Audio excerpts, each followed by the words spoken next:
सूबे की राजधानी लखनऊ से लगभग 125 किलोमीटर दूर उत्तर प्रदेश की एक विधानसभा है जिसका नाम गौरीगंज है। गौरीगंज विधानसभा सीट से एक बार नहीं, दो बार नहीं, बल्कि लगातार 3 बार समाजवादी पार्टी के टिकट पर चुनाव जीतकर आने वाले राकेश प्रताप सिंह जी हमारे साथ हैं, जिनसे इनके चुनावी जो भी इनका सफ़र रहा है और जो भी सामाजिक इनकी उपलब्धियां रही उस पर हम बात करेंगे। राकेश जी, बहुत बहुत स्वागत है आपका। 1992 में एक लड़का NSUI से अपने राजनीतिक जीवन की शुरुआत करता है, 5 वर्षों तक NSUI में रहता है। ऐसे क्या हालात उत्पन्न होते हैं कि फिर NSUI से दूर होना पड़ता है और 6 वर्षों तक फिर वो निर्दलीय राजनीति करता है।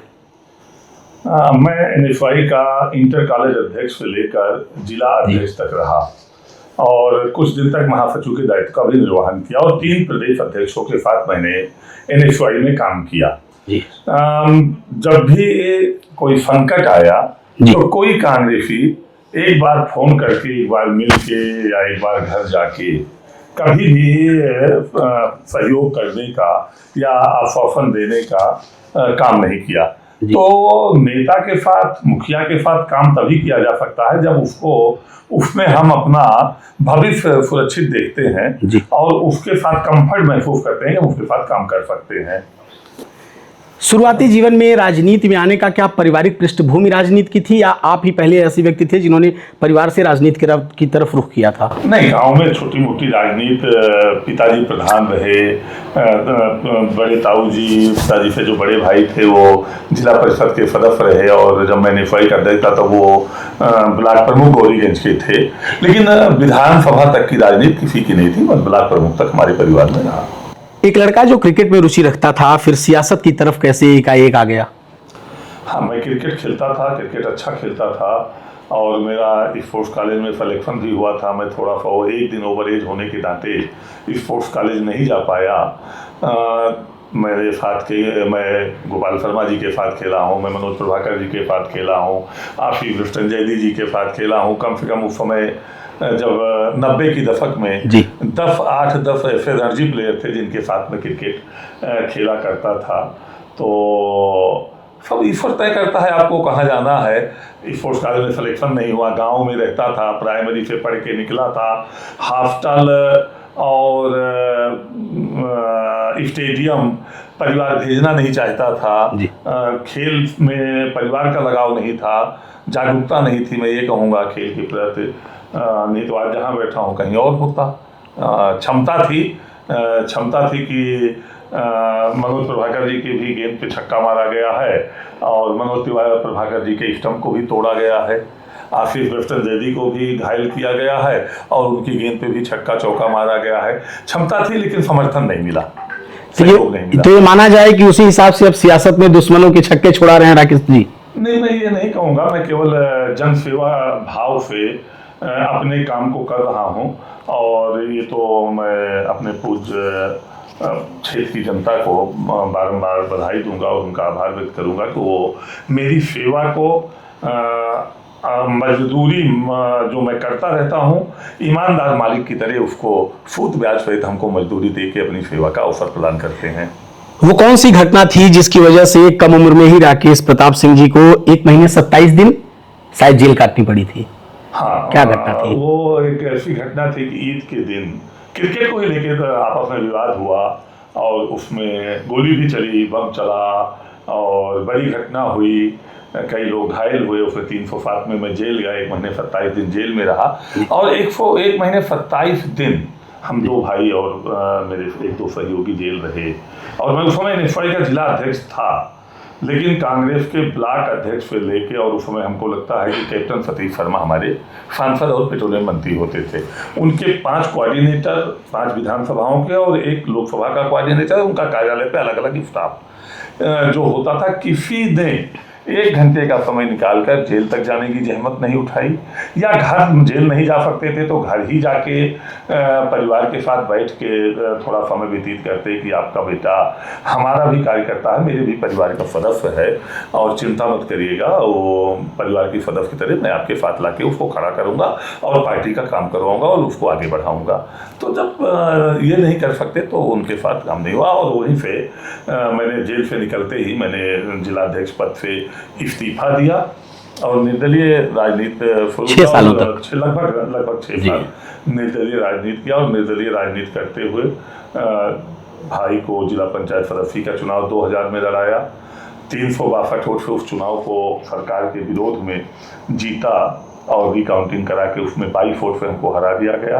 प्रतिशोध में सत्ता पक्ष के ब्लॉक प्रमुख के कैंडिडेट को मैंने वहां हराया और अपने कैंडिडेट को सरकार के विरोध में उस समय तेजभान सिंह जी हमारे विधायक थे, उनका कैंडिडेट था भारतीय जनता पार्टी का, और मैंने निर्दलीय कैंडिडेट लड़ा के जिता के एक विरोध के बिगुल को वहीं से फूंका।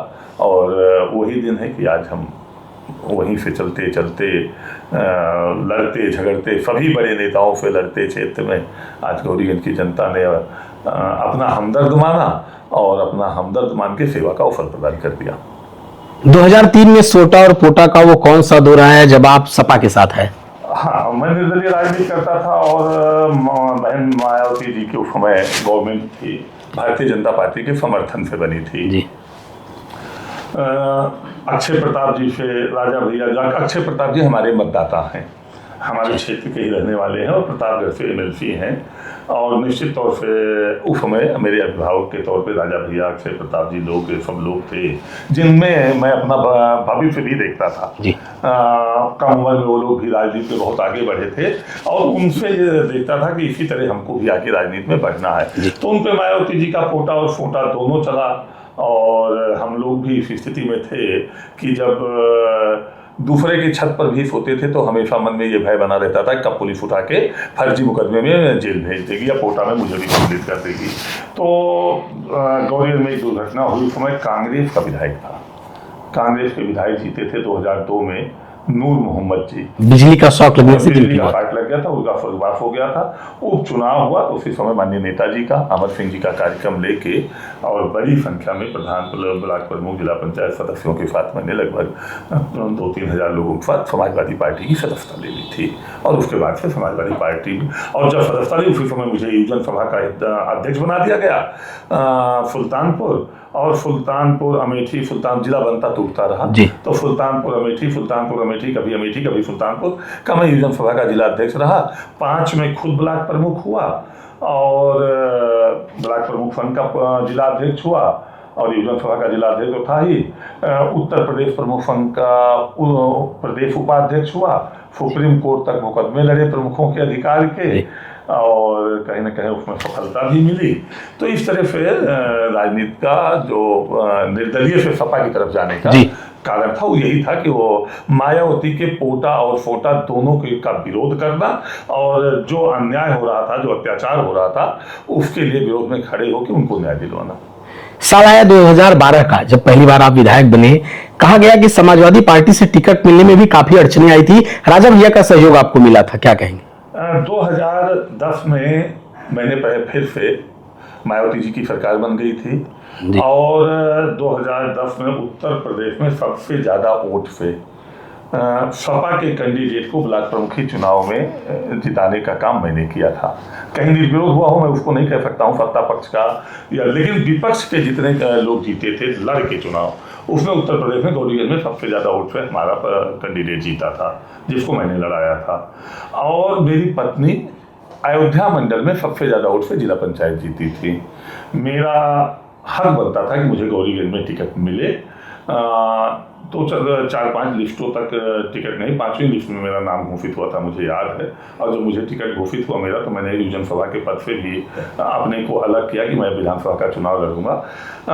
ये बात सही है कि मुझे टिकट नहीं मिल रहा था और मैंने माननीय अखिलेश यादव जी से कहा भी कि मुझे टिकट दे दीजिए, तो उनके भाव में कहीं ना कहीं कुछ मुझे भटकाव नजर आया और मैंने कहा उनसे कि हारने के लिए ही 5 बार से दे रहे हैं, 4थे नंबर पे आपकी पार्टी रहती है तो एक बार हारने के लिए मुझे दे दीजिए।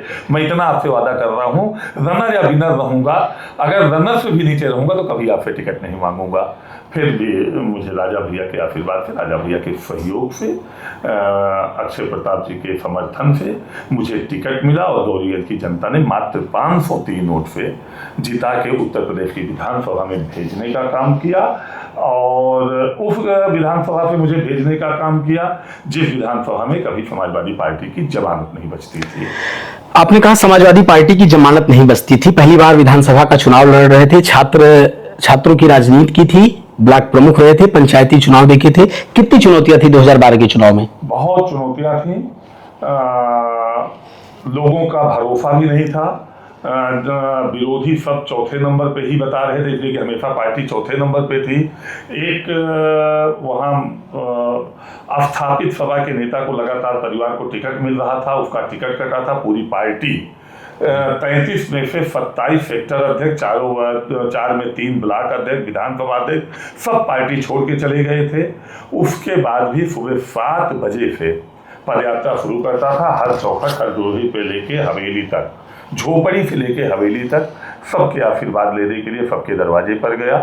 कोई घर ऐसा नहीं छोड़ा जहां जाके मैंने अनुरोध ना किया हो कि मुझे एक बार आप मौका दीजिए, दोबारा वोट नहीं मांगना पड़ेगा, ये मैं आपको केवल भरोसा दिला सकता हूं। तो वही हुआ कि पहली बार जनता ने थोड़ा भरोसा किया और दोबारा जो 325 वोट भारतीय जनता पार्टी पर 325 सीट भारतीय जनता पार्टी को मिली, तो जो 503 वोट से जनता ने मुझे जिताया था वो 26,500 से जिताया। जो 44,000 देकर वोट विधायक बनाया था वो लगभग 80,000 वोट देकर विधायक बनाया। सबका समाप्त वोट घटा था, मैं ही एक अकेला ऐसा प्रत्याशी था जो अपना वोट लगभग 2 गुना बढ़ा दिया था। 12 से 17 तक समाजवादी पार्टी की सरकार रही, आप भी उस समय समाजवादी पार्टी में रहे। समाजवादी पार्टी पर एक आरोप लगता है कि उसने अपराधियों को, माफियाओं को प्रश्रय दिया। 5 वर्षों तक आप समाजवादी पार्टी के साथ रहे, क्या आपको भी ये एहसास हुआ कि इस तरीके के का क्रियाकलाप समाजवादी पार्टी का है? देखिए, मैं और तो नहीं जानता हूं, लेकिन मैं इतना जरूर कह सकता हूं कि एक वर्ग है जी, एक वर्ग है जिसको प्राथमिकता मिलती थी। हम लोग ऐसे बैठे रहते थे, उस वर्ग का कोई विधायक आता था तो वो पहले बुला लिया जाता था, या उस दिन हम लोगों को उससे नहीं मिला जाता था, उससे मिल लिया जाता था। तो कहीं ना कहीं मन तो जरूर आहत होता था। और ये भी बात सही है कि आज अगर हम लोग कह देते हैं कि सिंह इज किंग, या सिंह गया सिंह आया, तो मैं आपको बताता हूँ कि मैं विधायक हुआ तो राज संपत्ति अधिकारी एक यादव जी थे, उसके बाद दूसरे राज संपत्ति अधिकारी एक यादव जी आए, उसके बाद तीसरे राज संपत्ति अधिकारी एक यादव जी आए। बिना किसी पद पे पूरा पंचम तल को शंभू यादव जी, जगदेव यादव जी चलाते थे। तो पूरे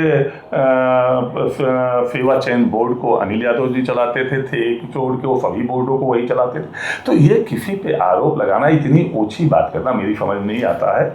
मैं केवल इतना कह सकता हूँ कि उस पार्टी ने टिकट दिया है, समर्थन किसी का रहा हो, आशीर्वाद किसी का रहा हो, तो उस पार्टी पर या उस नेता पर टिप्पणी करना ठीक नहीं लगता है। लेकिन कोई ऐसे किसी को छोड़ के नहीं जाता है।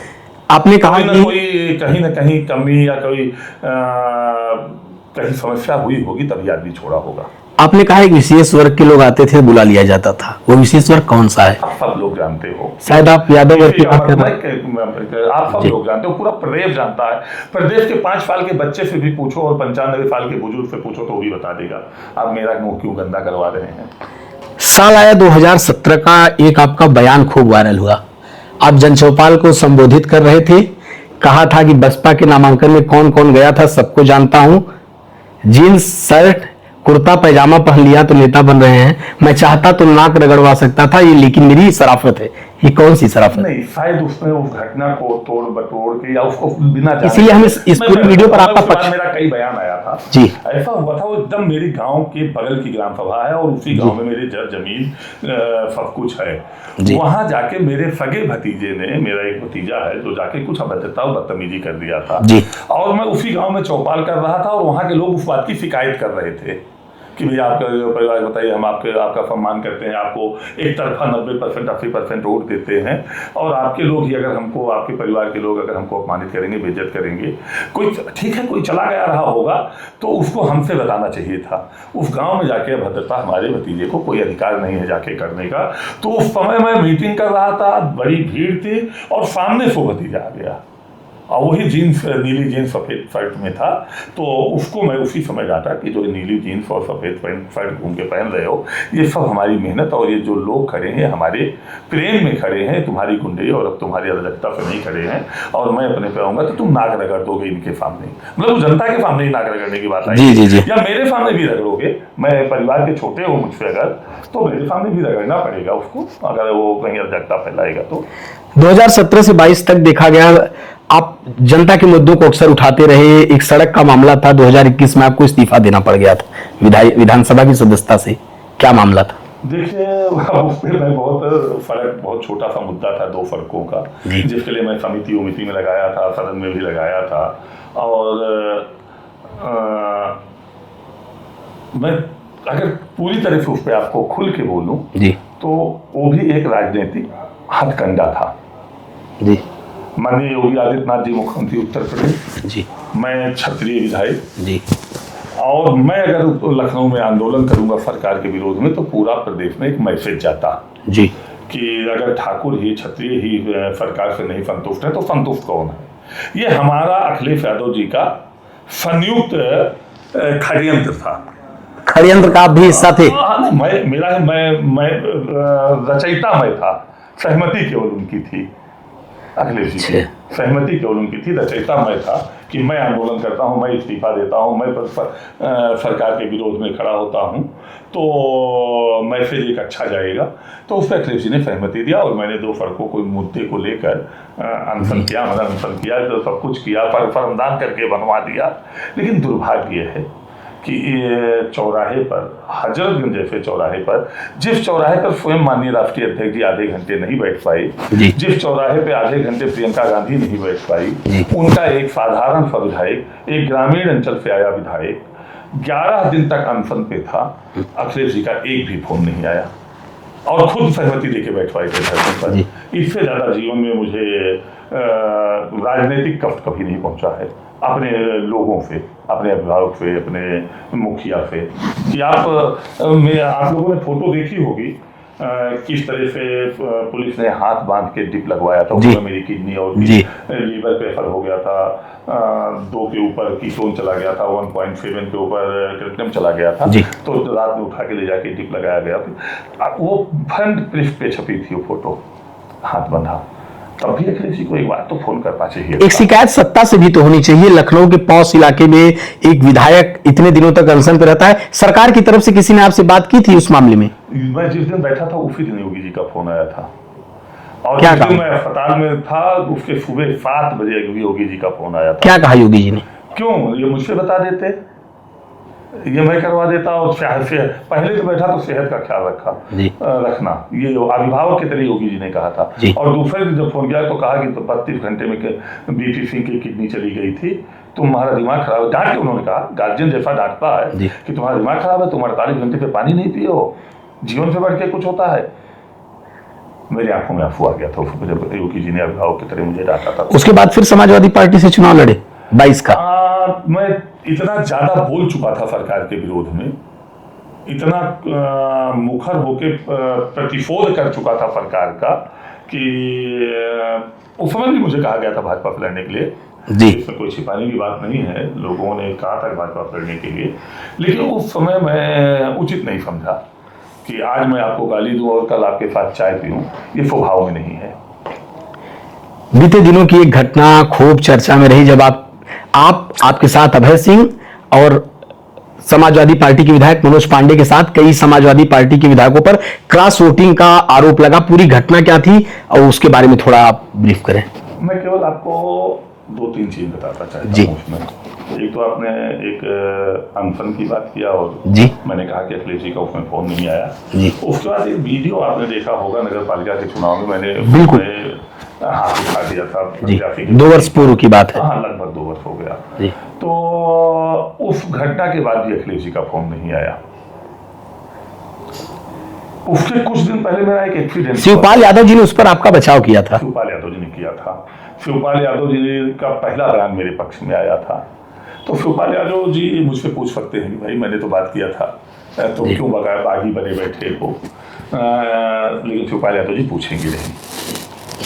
राज्यसभा वाले सवाल पे आते हैं। हाँ, राज्यसभा में नहीं कह रहा हूँ, राज्यसभा क्रास के दूसरे दिन मुझसे पूछ सकते थे कि क्यों ऐसा किया और क्यों बागी हो, लेकिन शिवपाल जी ने पूछा नहीं और शिवपाल जी पूछेंगे भी नहीं। मैं जानता हूँ शिवपाल जी बहुत अच्छे व्यक्ति हैं, बहुत हमदर्द हैं, जिसके जो उनका है उसके लिए के वो हमदर्द हैं और उसके दुख सुख के साथी हैं। लेकिन ठीक है, राजनीति में कब किसको क्या मिलेगा और कब किससे क्या जाएगा ये तय नहीं है। तो शिवपाल जी के मैं उत्तम स्वास्थ्य और भविष्य के अच्छी राजनीति की कामना कर सकता हूँ उनके अच्छे व्यक्ति के कारण। मैं केवल अखिलेश जी को ये कहूँगा कि पार्टी का नेता, पार्टी का राष्ट्रीय अध्यक्ष, पार्टी का मुखिया अपने कार्यकर्ता का अभिभावक भी होता है जी। जब वो कार्यकर्ता कभी संकट में पड़े तो आप वहाँ ना पहुँचे तो कम से कम एक फ़ोन तो कर दीजिए। मेरा एक एक्सीडेंट हुआ, मैं संजय गांधी में भर्ती हुआ, द हिंदू और हमको लगता है कि टाइम्स ऑफ इंडिया के मुख्य पृष्ठ पर वो फोटो मेरी पट्टी उट्टी बंधी छपी थी उस समय। और योगी जी का 27 बार मेरे दोनों मतलब 5 KT का 27 बार दोनों नंबरों पे मिसकॉल था सुबह। मैं बाद में कॉल बैक किया और बात मेरी योगी जी से हुई। मतलब कोई ऐसा नेता नहीं था देश का जो उत्तर प्रदेश की राजनीति करता हो जिसका फोन मुझे ना आया हो उस घटना के बाद। राजनाथ जी के सुपुत्र का, पंकज जी का, सतीश मिश्रा जी का, मतलब लगभग किसका नाम नहीं, सबका फोन मुझे आ गया। और मैं आपको और बताऊं तो मायावती जी जनरली फोन नहीं करती किसी को, उनका भी फोन आया, क्या हो गया, ठीक है तू, ये बिल्कुल। तो लेकिन अखिलेश यादव जी का फोन नहीं आया। और मैं 1 महीने बाद जाके बताया कि मैंने शिकायत दर्ज की कि मेरा एक्सीडेंट हुआ था, आपने हालचाल नहीं लिया, तो उस पर उनका रिएक्शन भी ठीक नहीं था। क्या रिएक्शन था? कब हो गया, कैसे हो गया, ये भी उन्होंने नहीं कहा। अब आप देख रहे हैं बीते दिनों आप उस समय भी विधायक थे, समाजवादी पार्टी में अंतर्द्वंद चल रहा था, फिर अखिलेश जी साथ है, पार्टी का विलय हुआ, आप उस समय भी समाजवादी पार्टी में थे। अखिलेश और शिवपाल के रिश्ते कैसे थे जब तक आप थे? देखिए, रिश्ते बहुत खराब थे और मैंने उस रिश्तों को अच्छा बनाने का बहुत प्रयास किया। और आपको याद होगा कि ताज में एक बार मैंने राज्यसभा के चुनाव में पहली बार इन लोग पूरे परिवार को इकट्ठा भी कर दिया था भोजन देके। मैं प्रयास कर सकता हूँ, मैं एक छोटी सी इकाई हूँ आपके दल का जी। लेके चलना आपका काम है, बिल्कुल, लेकिन आप नहीं लेके चल पा रहे हो या आप लोगों को संतुष्ट नहीं कर पा रहे हो तो इस पे आप विचार कर सकते हो।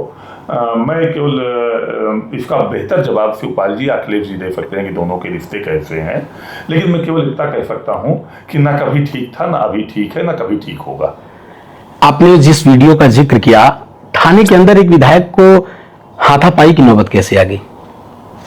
और भाजपा के ही समस्याएं आ जाती हैं और राजनीतिक परिस्थितियां होती हैं। विधायक को गोली भी मारी गई थी गवर्नर हाउस गेट पे, गवर्नर के गेट पे। तो ये स्थितियां बैठी हैं, आपका कैमरा चल रहा है, 4 लोग और सामने बैठे हैं, कोई ऐसी बात हो सकती है जिसपे उधर से भी उग्रता हो सकती है, इधर से भी हो सकती है। उस समय जो भारी पड़ेगा वो हाथ उठाएगा, किसी का मुंह चलेगा, किसी का हाथ चलेगा। तो क्या आप बता रहे हैं कि आप इतनी ज्यादा उग्र हो गए कि जुबान की जगह हाथ चलाना जरूरी था? हाँ, बिल्कुल था। जिस माँ ने जन्म दिया, अगर उस माँ को कोई गाली देगा तो हाथ भी चलाऊंगा, लात भी चलाऊंगा और मौका मिलेगा तो सब जीभ हाथ से उसके मुंह में, जबड़े में हाथ डाल के उसकी जीभ भी खींच के उसके हाथ में रख दूंगा। इस घटना पर भी एक बात हुई, अक्सर बात होती है उत्तर प्रदेश में। अभी बीते दिनों अखिलेश यादव ने प्रेस कॉन्फ्रेंस भी की थी प्रयागराज में, कर्मचारियों की नियुक्ति को लेकर उन्होंने कहा कि हम पर तो आरोप लगते थे कि यादवों की नियुक्ति है, इस समय एक बिरादरी, एक जाति का पूरा वर्चस्व है, राज्य है, क्या कहेंगे? जातिवादी मानसिकता और जाति से अखिलेश जी को ऊपर उठना पड़ेगा। आज भी हमको लगता है कि इस तरह का अगर वो बयान देते हैं तो जातिवादी मानसिकता से ऊपर नहीं उठ पाए हैं, देश की सबसे बड़ी तीसरी पार्टी बन चुके हैं, तो ये ठीक नहीं है राजनीति के लिए, ये राजनीति के लिए ठीक भी नहीं है और ये उनके लिए भी ठीक नहीं है। समाजवादी पार्टी में जब माननीय मुलायम सिंह यादव मंच पर बैठते थे तो एक तरफ मुलायम सिंह बैठते थे, दूसरी तरफ जेनिफर मिश्रा बैठते थे, तीसरी तरफ आजम खान बैठते थे, फिर अमर सिंह बैठते थे, मोहन सिंह बैठते थे, अवधेश प्रसाद बैठते थे, लालजी राम सुमन बैठते थे। तो इस तरह से सब, बेनी बाबू बैठते थे, बेनी बाबू, इस तरह से सभी जात के बड़े नेता मंच पर बैठते थे। तो सबको लेके समाजवादी पार्टी को यहाँ तक नेताजी ने पहुँचाया है और केवल जाति जाति जाति करके तो अपने, मैं केवल इतना कहूँगा कि केवल जाति का प्रयोग करके राजनीतिक सत्ता को हथिया के अपने आप को केवल बढ़ाने का एक प्रयास और षड्यंत्र है ये। आप भी समाजवादी पार्टी में उस समय थे। 2017 के बाद से ये बात जातीय वर्चस्व की चलने लगी। अखिलेश यादव ने ठाकुरों पर आरोप लगाया, कहा ये सरकार एक जाति की है। क्या आपने अखिलेश यादव से कभी ये सवाल नहीं पूछा? आप भी ठाकुर जाति से आते हैं। 2012 में जब समाजवादी पार्टी की सरकार बनी थी तो उस समय ठाकुरों ने मायावती के सरकार के विरोध में एक तरफा समाजवादी पार्टी को वोट देके उसकी सरकार बनवाई थी। बिल्कुल। 2014 में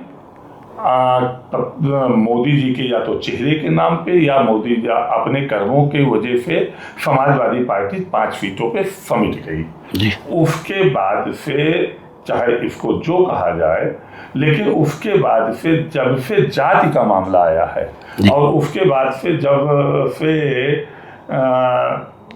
अगड़ा पिछड़ा पीडीए ये वो शुरू हुआ, उसके बाद से समाजवादी पार्टी की हालत देख लीजिए।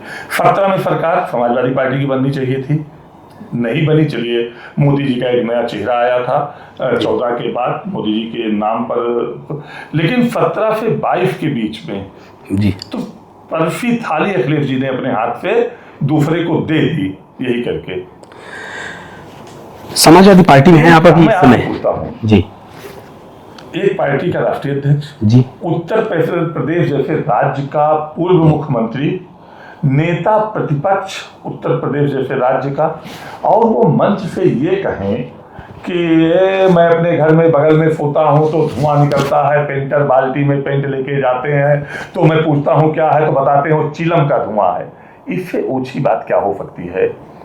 एक मुख्यमंत्री जिस पद पे आप रहे हो, जिस भवन में 5 साल आपने बिताया है, जिस भवन में 3 बार आपके पिताजी ने बिताया है, उसमें रहने वाला व्यक्ति कितना सम्मानित, कितना संस्कारी, कितना व्यवहारिक होता होगा, कितना कार्य क्षमता का धनी होता होगा, उसके लिए आप ऐसी टिप्पणी कर रहे हो। इससे ज्यादा हम और कुछ नहीं कह सकते।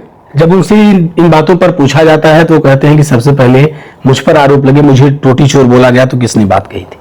देखो, कोई कार्यकर्ता बोले, क्या कभी योगी जी ने इसको कहा कि तो अभी इस बात को दिल्ली की मुख्यमंत्री रेखा जी ने भी कहा, रेखा गुप्ता जी ने भी।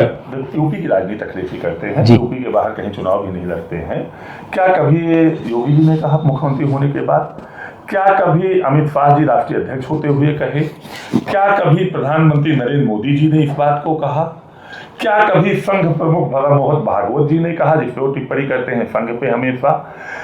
पार्टी में प्रवक्ता कुछ बोल दे, पार्टी का आम कार्यकर्ता कुछ बोल दे, पैनलिस्ट कुछ बोल दे, उस पे आप सीधे अच्छा मेरे परिवार का कोई बच्चा गलती कर दे, मेरा भतीजा कोई गलती कर दे, आपके विषय में कोई अपशब्द बोल दे, तो आप हमारे पिताजी को 2 जहां पर जाके मारोगे?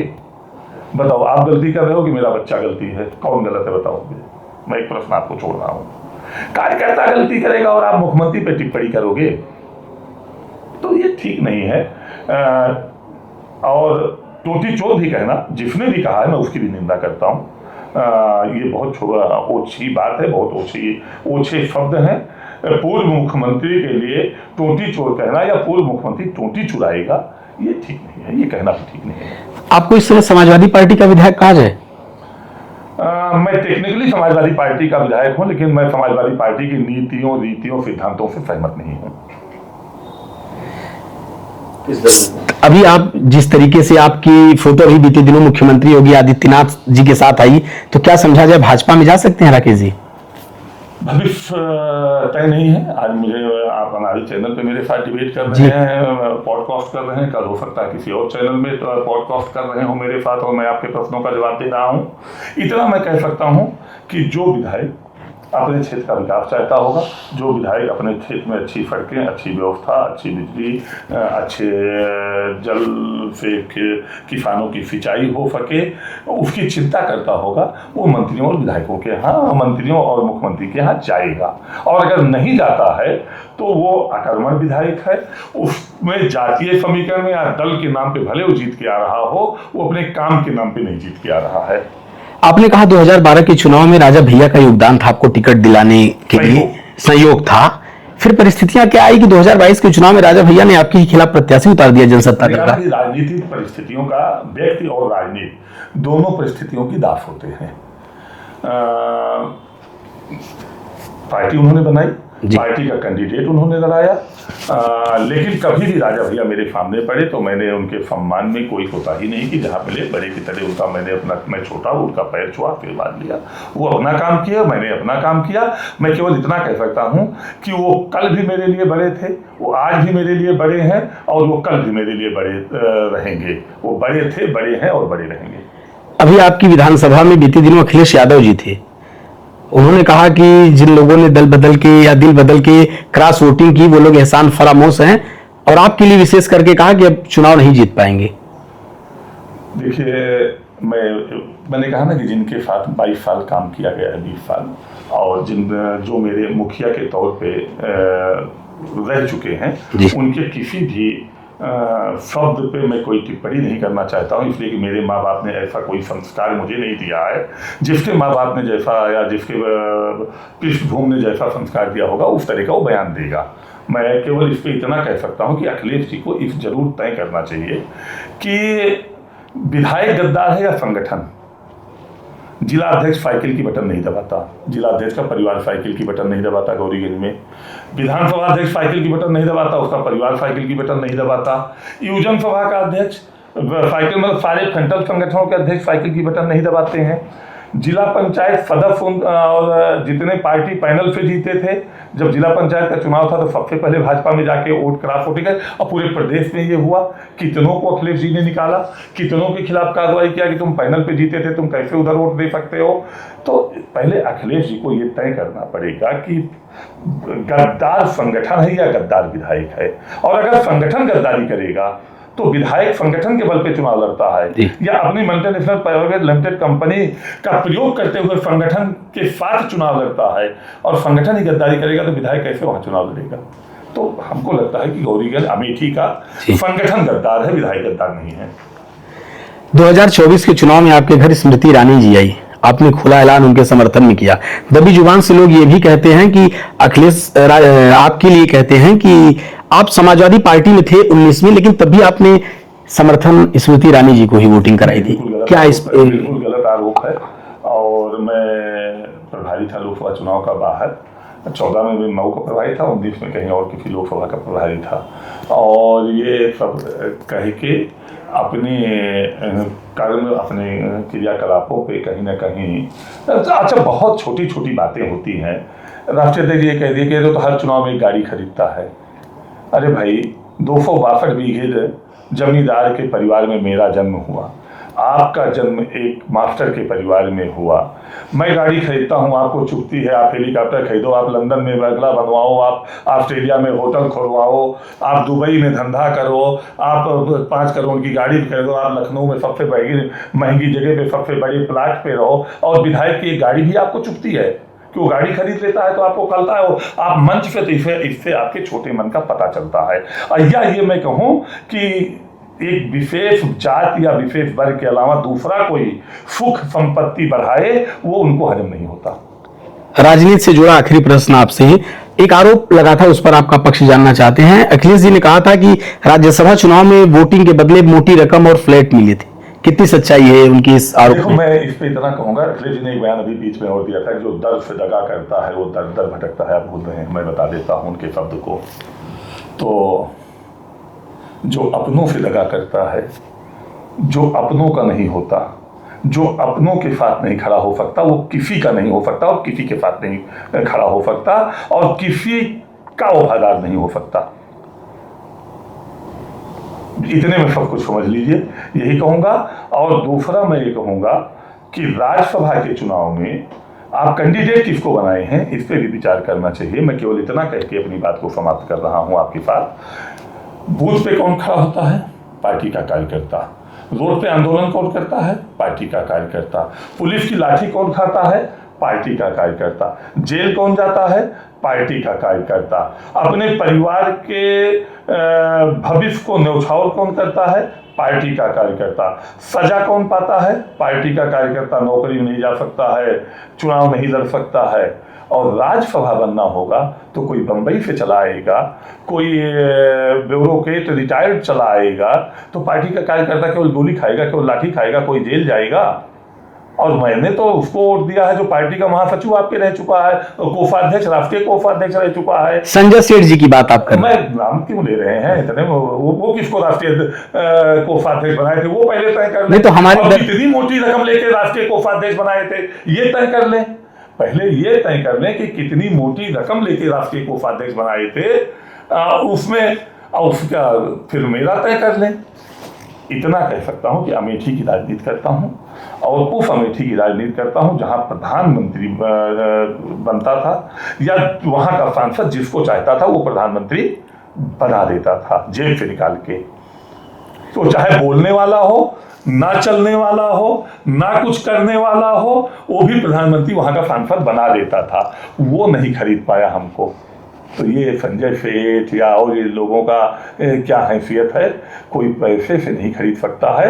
हाँ, बात राम की आई, बात राष्ट्र की आई, तो जो मेरे पास आज भी है 2 मिनट में कुर्बान करके और उसके जो इसका विरोध करेगा उसके विरोध में खड़ा हो जाऊंगा।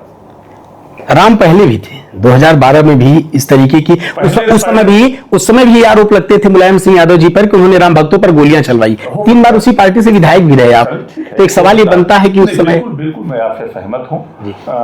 वो हो सकता है मेरा बचपना रहा हो या मेरे समझदार ना रहा हो, क्या घटनाएं वो थी, लेकिन मैं जब समझदार हुआ तो मैं विधायक हो गया तो पहली बार लखनऊ के चौराहे पे रामचरितमानस चलाई गई, रामचरितमानस फाड़ी गई, राम के अस्तित्व पर सवाल उठाया गया, देवी देवताओं पर अभद्र टिप्पणी की गई, हिंदू धर्म को कैंसर, एड्स, मलेरिया जैसी बीमारी से के जैसे महान शब्दों से नवाजा गया। और माननीय राष्ट्रीय अध्यक्ष जी का एक बार भी बयान नहीं आया कि ये क्या बोल रहे हो और क्या कह रहे हो। मुलायम सिंह का एक भी बयान आप दिखा दीजिए मुझे, एक भी बयान जहां उन्होंने रामचरित पे कोई टिप्पणी की हो, जहां वो राम पर कोई टिप्पणी किए हो या किसी देवी देवता पे या सनातन पे या हिंदू धर्म पर कोई टिप्पणी किए हो। मुलायम सिंह यादव का एक भी बयान मुझे दिखा दीजिए, या मुलायम सिंह के सक्रिय रहते हुए, मुलायम सिंह के राष्ट्रीय अध्यक्ष रहते हुए किसी का कोई बयान समाजवादी पार्टी के नेता का आया हो, कोई एक दिखा दीजिए। आपने मुलायम सिंह राष्ट्रीय अध्यक्ष के दायित्वों का निर्वहन करते हुए अखिलेश यादव जी को तुरंत जब ये रामायण फूकी गई, रामायण जलाई गई, रामायण फड़ाई गई या कुछ भी बोला गया तो फ्रंट पे आके कहना चाहिए था कि स्पष्टीकरण को नहीं पार्टी से निकाल के बाहर कर दूंगा।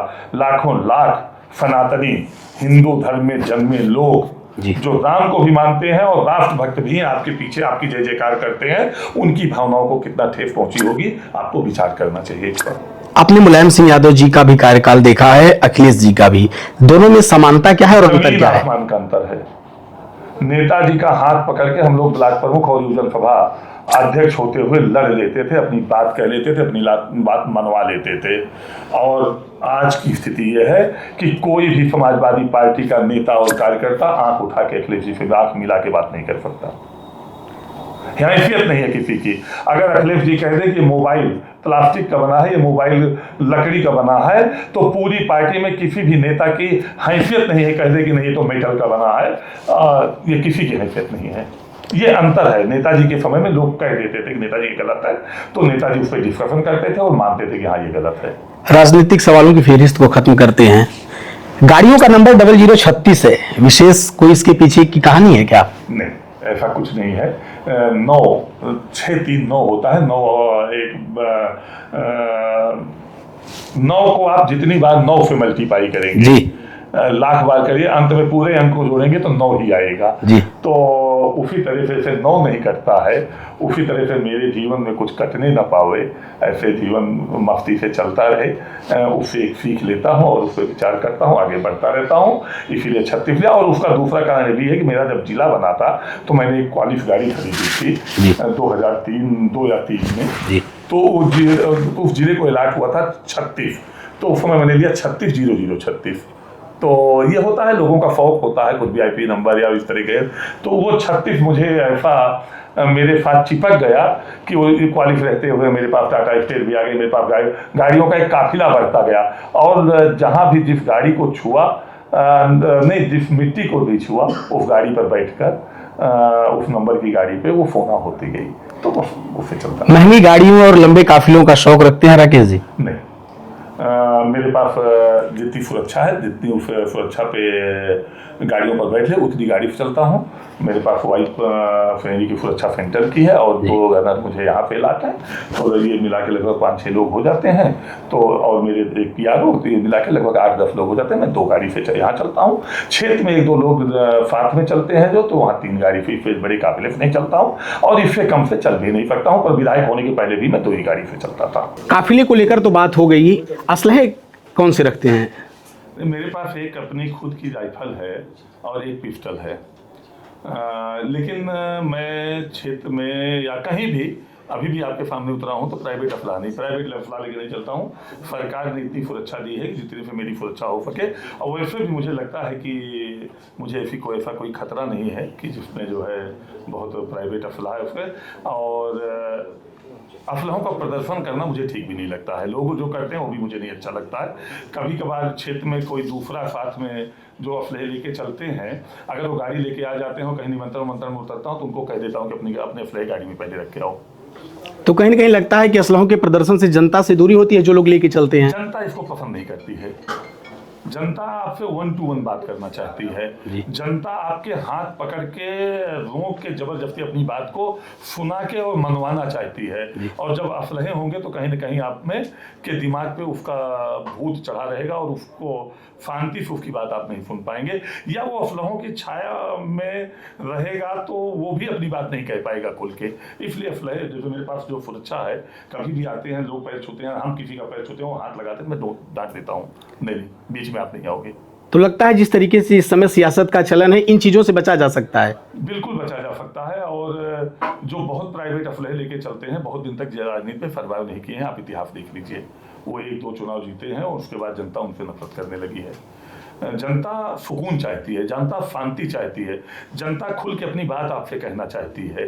और अगर आप उसको तो अच्छा, एक चीज़, दूसरी चीज़ मैं ये सोच रहा हूँ कि अगर आपको 10 टू राइफल बंदूक घेरे ही है तो पहले आप अपनी सुरक्षा करें कि जनता की? तो जनता की सुरक्षा का ठेका आप कहाँ से लेते हैं जब अपनी सुरक्षा के लिए ही आपको 10 असलहे की और गन उसकी ज़रूरत है? तो ये सब ठीक नहीं है। और जो लेके भी चलते हैं, मैं उनसे चाहता हूँ कि वो असलहों का प्रदर्शन ठीक नहीं। सुरक्षा के लिए कोई जरूरत किसी को हो सकती है, लेकिन पब्लिक प्लेस पे उसका प्रदर्शन ठीक नहीं है।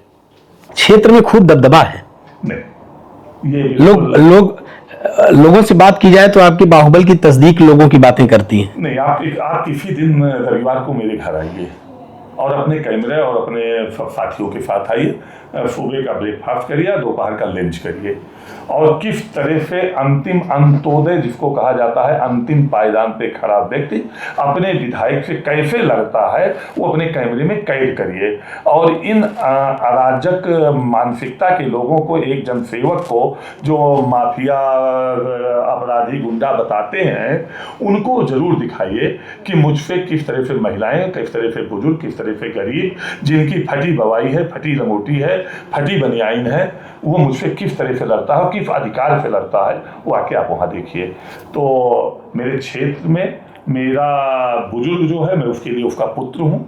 पुत्र वो मुझे स्नेह करते हैं और अभिभावक की तरह मैं उनका सम्मान करता हूँ। जो नौजवान है, मैं उनको भाई की तरह प्यार और स्नेह देता हूँ और वो उसी तरह मुझे सम्मान देते हैं। जो छोटे हैं उनको मैं उनके अभिभावक की तरह उनको आशीर्वाद देता हूँ। यही मेरे क्षेत्र की पहचान है। और ये क्षेत्र में सब ये जानते हैं, सब ये कहते हैं कि प्रधान से भी बात करना मुश्किल हो सकता है, लेकिन विधायक से बात करना हमारे लिए आसान है। आप क्षेत्र में जाइए, क्षेत्र में कैमरा लेके जाइए, सर्वे करिए मेरे क्षेत्र। फिल्में देखते हैं? आखिरी फिल्म कौन सी देखी है? अभी मैंने देखी थी एक तो महाराज देखी थी, अभी रिसेंटली देखी थी। और फिल्में ऐसे देखता हूँ कि मोबाइल पे लोड कर देता हूँ, आते जाते फ्लाइट पे या ऐसे देख लेता हूँ या कहीं। तो कभी सम्मेलन सुनने का और फिल्में देखने का मुझे बहुत शौक है। और जो भी पिक्चर रिलीज होती है, आप मानिए कि 2-4 महीने में उसको लोड करके जरूर देख लेता हूँ। कौन से कवि को ज्यादा सुनते हैं?